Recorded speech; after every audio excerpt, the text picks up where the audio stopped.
네, 안녕하세요 여러분. 재테크하는 월급쟁이입니다. 100억 부자가 되는 기회가 오고 있다. 궁금증 문의는 아래 메일로 주시기 바랍니다. 모든 투자의 책임은 본인에게 주어지며 본 내용은 투자의 참고자료로만 활용하시기 바랍니다.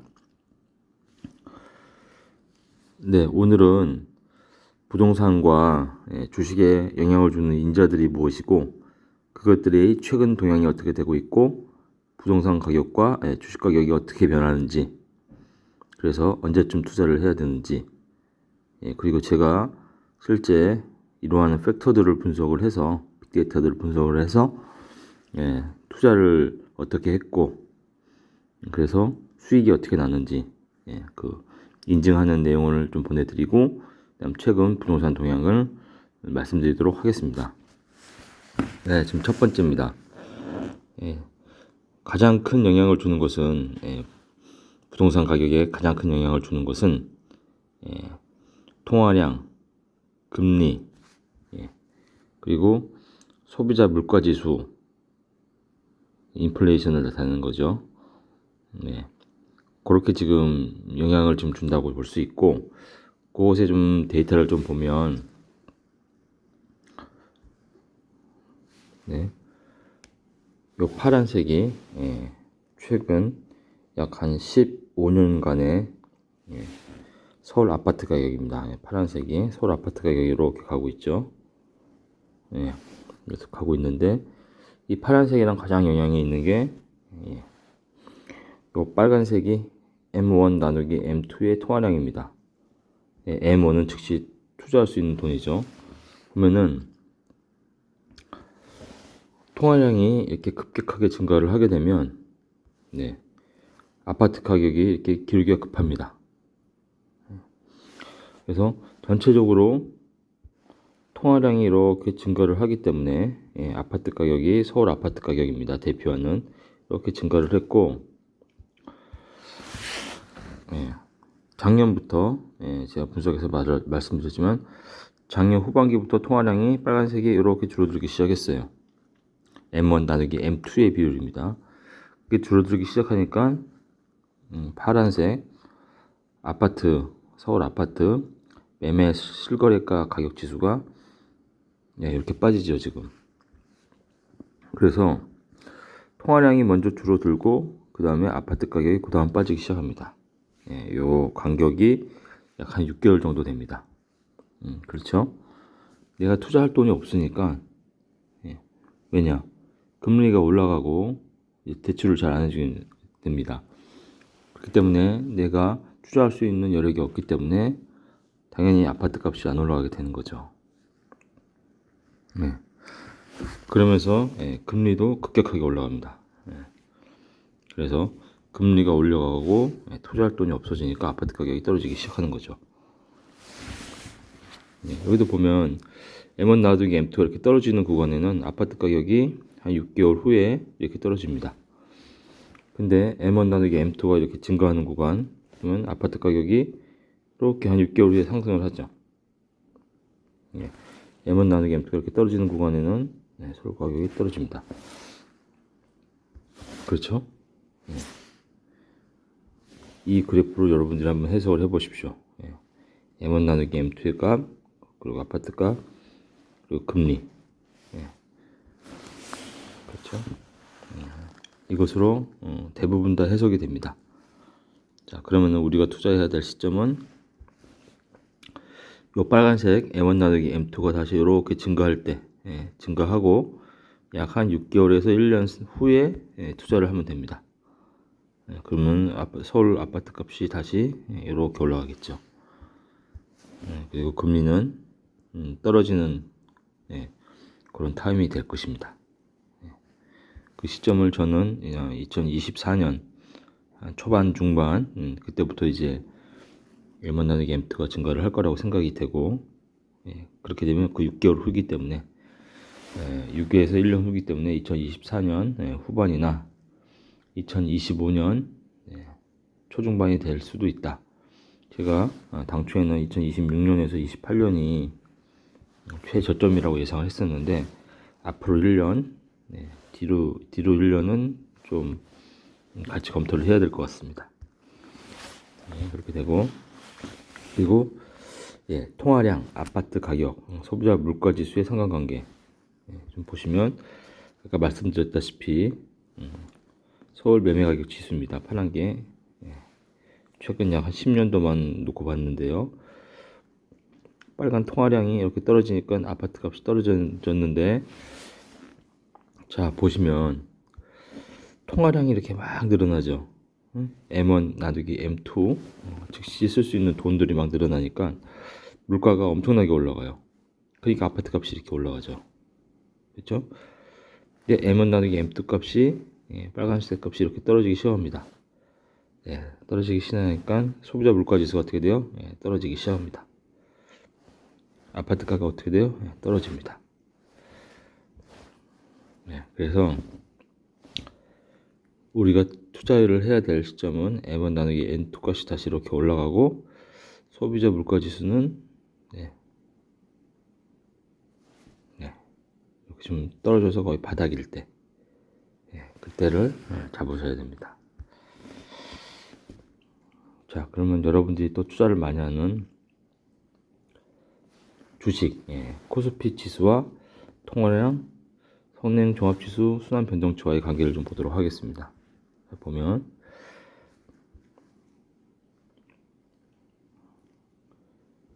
주가가 선행 종합지수, 순환 변동치는 저희의 산업 활동, 기업 활동이 얼마나 활발하게 일어나고 이 코스피 주식에 얼마나 영향을 주는지를 나타내는 선행지표입니다.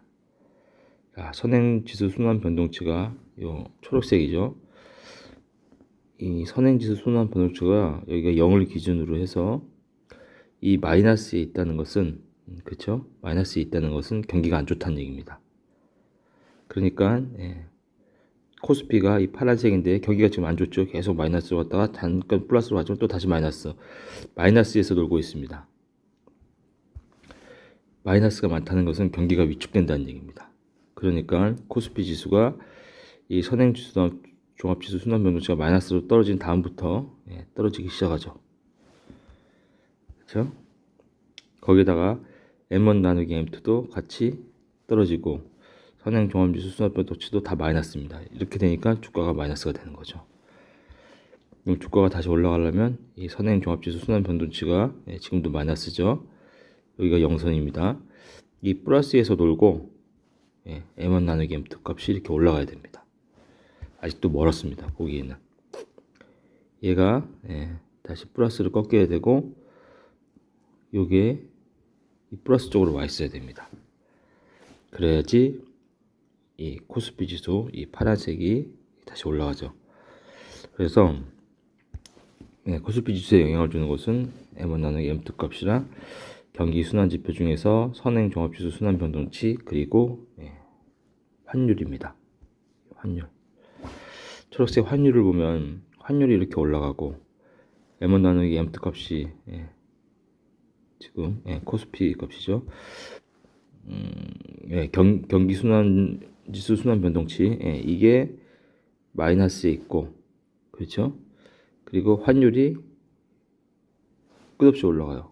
그러니까 주가가 이렇게 떨어지는 겁니다. 여기서는 이 코스피가 빨간색이죠. 코스피가 빨간색 떨어지는 거 봤더니 환율이 초록색이 확률이에요. 올라가고 요 파란색이 경기 순환 지표 중에서 선행 종합지수 순환 변동치예요. 이게 다 마이너스로 가 있더라. 한 번 튄 거는 이거는 헌팅이죠. 전체적으로 다 마이너스로 가 있죠. 그래서 주가가 다시 올라가려면 코스피가 다시 이렇게 떨어지는 게 다시 올라가려면 선행 종합지수 순환 변동치 요 파란 것들이 다 위로 올라가야 되고 환율이 확 떨어져야 돼요. 근데 환율은 이제 떨어지기 시작했죠. 환율이 떨어져서 한 1150 이 정도까지 떨어져야 되고요. 아직도 높죠. 1300대니까 환율은 한 1150 정도까지 떨어져야 되고 선행종합지수 순환 변동치는 플러스로 가야지 주가가 올라갈 확률이 높다. 그때를 투자 시점으로 잡아야 됩니다. 아직 멀었습니다.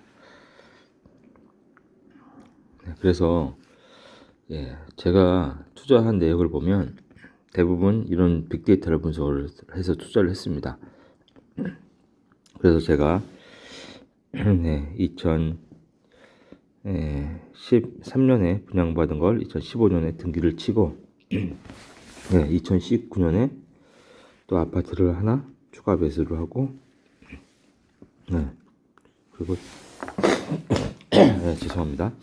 그리고 2021년에 근린시설을 아주 싸게 낙찰을 받은 것들 이게 3억이 14억이 됐고 이게 6억 8천이 14억까지 갔습니다. 제가 작년에 이거는 매도를 했죠. 이런 분석을 보니까 제가 부동산 가격이 떨어지겠다 해서 이것을 매도를 했습니다. 매도를 했고 이것은 실거주를 해야 되기 때문에 아직 매도를 안 했죠. 이것도 지금 14억에서 지금 한 12억 정도까지 빠졌습니다. 11억에서 12억까지 얘도 한 20% 정도 빠졌더라고요. 20에서 25%. 그리고 이거는 월세가 계속 꾸준히 들어오기 때문에 제가 약 한 20억에 낙찰을 받았는데 서울에 5층짜리 건물이죠. 실제 가격은 약 80억 정도까지 가고 월세가 계속 들어오고 있습니다. 이자를 빼고도 대출 이자를 빼고도 제가 20억 중에서 대출을 약 한 18억이었는데 거의 다 갔고 15억이었고요.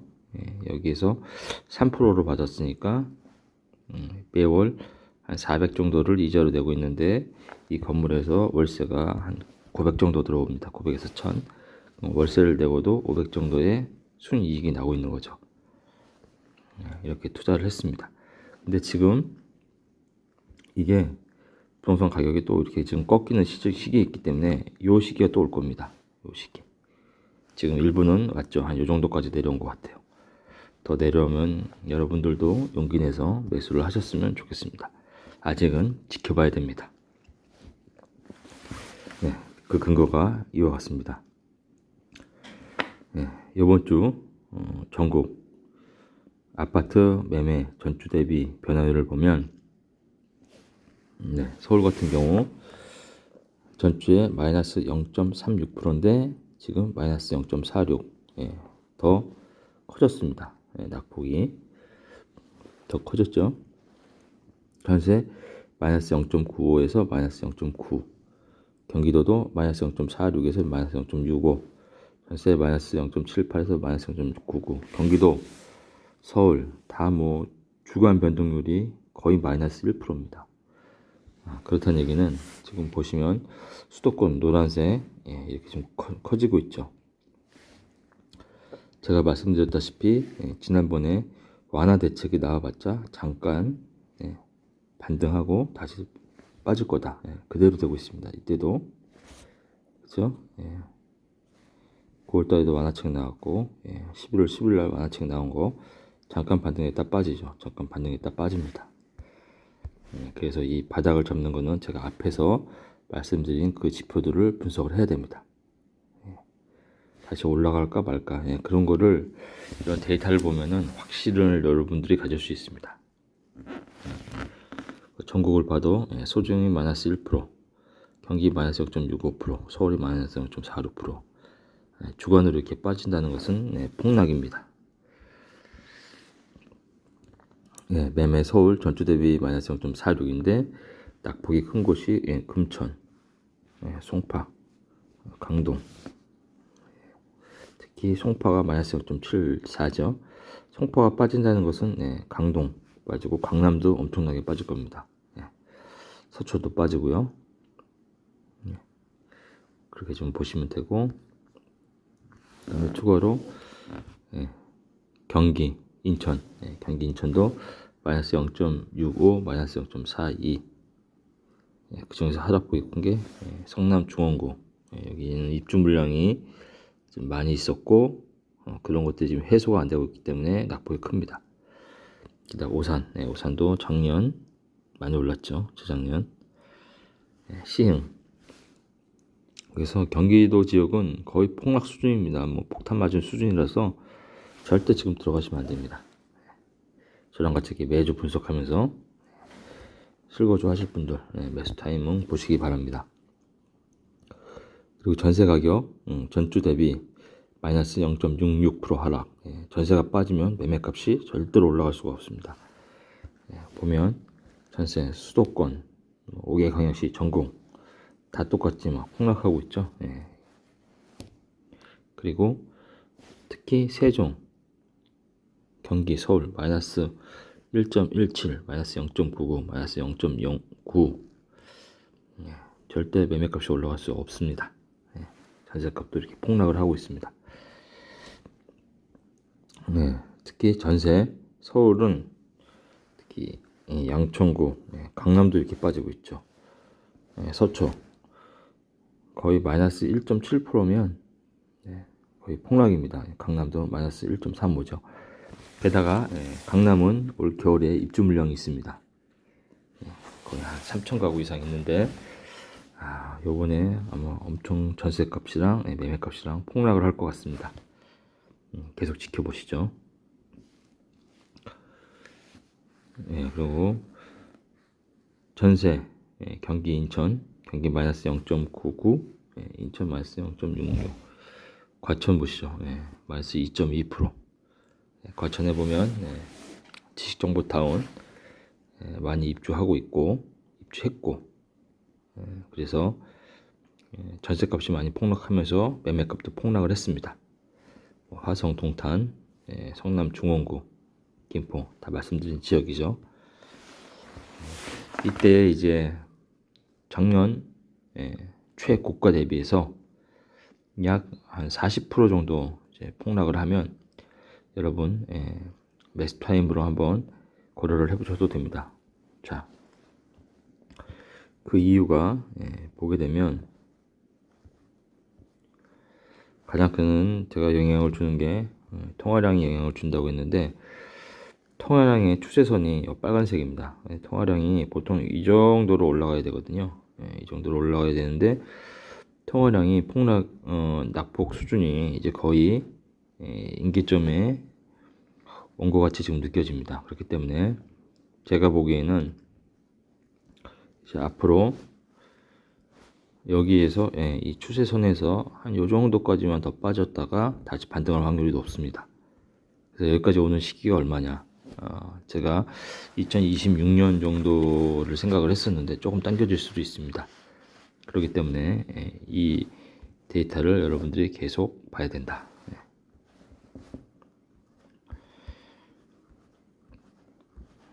자, 그러면 매수자 매도자 동향 지수입니다. 서울 19.5로 매수자는 적고 매도자가 많고 인천도 13.9, 경기 12.5. 이제 이렇게 떨어지던 게 지금 이제 여기서 이제 거의 이제 변동이 거의 이제 없죠. 거의 세츄레이션 된 것 같습니다. 자, 이게 아까 전에 M1 나누기 M2 그 데이터도 그렇고 이제 금리도 지금 많이 올라갔죠. 그래서 이 지속되는 게 1년이 될지 6개월이 될지 2년이 될지는 이 데이터를 보면서 반등하는 시기 M1-M2 반등하고 금리 떨어지고 이 매수 우위 지수가 이제 반등하는 시기 그때를 베스트 타임으로 잡으면 됩니다. 제가 예상했던 2026년에서 28년 그것보다 조금 당겨질 수도 있고 좀 늦춰질 수도 있는데 또 변수가 3기 신도시가 있습니다. 3기 신도시가 2026년부터 혹은 2027년부터 입주를 할 거기 때문에 이런 데이터들을 계속 분석을 해야지 내가 25년에 투자를 할지 아니면 3기 신도시가 다 입주한 다음에 30년, 2030년이나 31년에 투자를 할지 그런 데이터를 확인을 하고 내가 결정을 할 수가 있습니다. 자, 맺은 말입니다. 사랑이 왜 하트 모양인지 아세요? 사람은 처음 태어나게 되면 마음이 네모 모양이 돼요. 그래서 네모난 모서리 때문에 주위 사람들에게 많은 상처를 주고 아프게 합니다. 그러나 차츰 자라면서 이 네모난 모서리는 이리 부딪히고 저리 부딪히면서 차츰 깎여지고 다듬어지게 된답니다. 나이를 먹어가면 그 모서리는 다 깎여 네모가 동그라미가 되어야 비로소 철이 들었다고 하죠. 누구에게도 상처를 주지 않는 둥근 마음. 그러다가 누군가를 사랑하게 되면 둥근 마음이 변한다고 합니다. 어느 때는 부풀기도 하고 또 어떤 때는 토라져 삐지기도 하고, 그렇게 사랑을 하면 둥근 마음은 어느새 하트 모양이 됩니다. 그렇지만 하트도 하나의 모서리를 가지고 있죠. 그 모서리로 인해 사랑하는 사람을 아프게 한답니다. 그렇지만 하트를 자세히 보세요. 뾰족한 부분이 있는 반면에 움푹 들어간 부분도 있죠. 그래요. 사랑은 움푹 들어간 부분으로 뾰족한 부분을 감싸줄 수 있답니다. 그래서 사랑은 하트 모양이래요. 여러분, 연말입니다. 내가 누구에게 사랑을 베푼다면 여러분도 사랑을 받으실 자격이 있습니다. 사랑을 베푸는 연말이 되셨으면 좋겠습니다. 오늘 방송도 도움이 되셨다면 구독과 좋아요 부탁드립니다. 감사합니다.